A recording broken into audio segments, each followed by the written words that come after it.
Hello student. Yesterday we had started our chapter 1 where, when and how.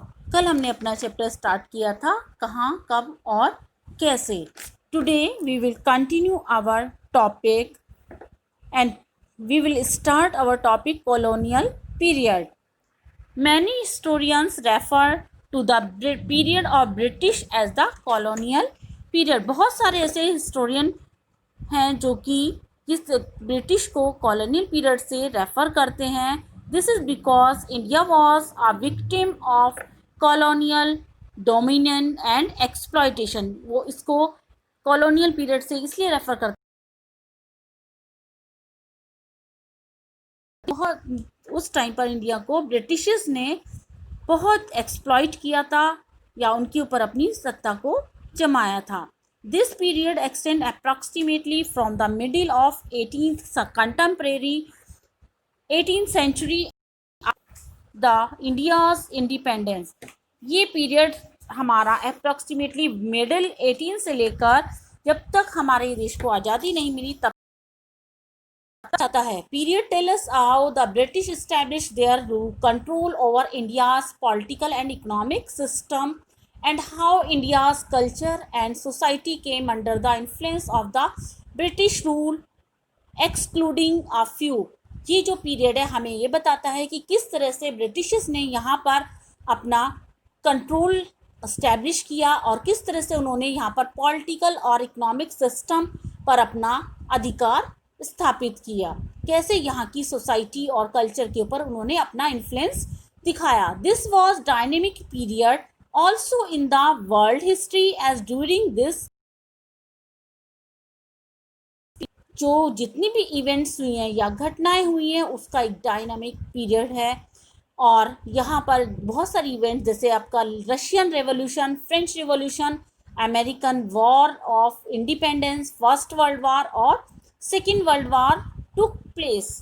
इस दौरान इस period में 18th century में यहाँ पर बहुत सारी रिवॉल्यूशन हुई, बहुत सारी इवेंट्स हुई जो वो सभी इसी दौरान हुई थी.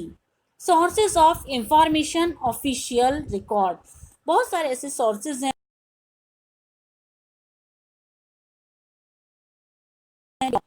One of the most authentic source of information for this period are the official record of the British administration.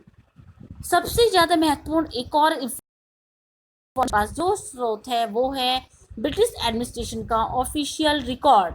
The British administrators methodically and meticulously recorded every plan, policy, treaty and agreement they made.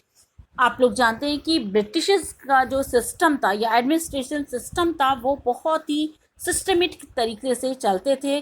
वो हर एक अपने plan या उनकी जो भी policy होती थी उसको वो रिटन रूप में लिखते थे. Moreover the British preserved all the important document. इसके साथ साथ ब्रिटिशर्स ने अपने जितने भी इम्पॉर्टेंट डॉक्यूमेंट्स थे उनको प्रिजर्व किया था या सुरक्षित किया था. For this purpose they set up record room along with all administrative institutions like collectorates, secretariats and laws. उस टाइम पर इस पर्पस के लिए उन्होंने बहुत सारे रिकॉर्ड को सेटअप किया था, अलग अलग रूम्स बनाए थे. इंस्टीट्यूशंस के टाइप से उन्होंने बहुत सारे अलग अलग एडमिनिस्ट्रेशन सिस्टम में अलॉट किया था. उनमें सेक्रेटरीट, कलेक्टर्स या लॉ कोर्ट बनाए थे. Museum archives were also set up for this purpose. इसके लिए उन्होंने बहुत सारी म्यूजियम और आर्चीव्स को भी सेटअप किया. These official document and records are invaluable sources of information about the British period. ये सारी इंफॉर्मेशन या ये सभी जो डॉक्यूमेंट्स थे वो वैल्यूबल, ये जो भी हमारी इंफॉर्मेशन थी, सोर्सेस थी, उसको रिकॉर्ड करने के लिए ब्रिटिश पीरियड के रिकॉर्ड के लिए हमारे लिए बहुत ज़्यादा इम्पॉर्टेंट डॉक्यूमेंट्स थे.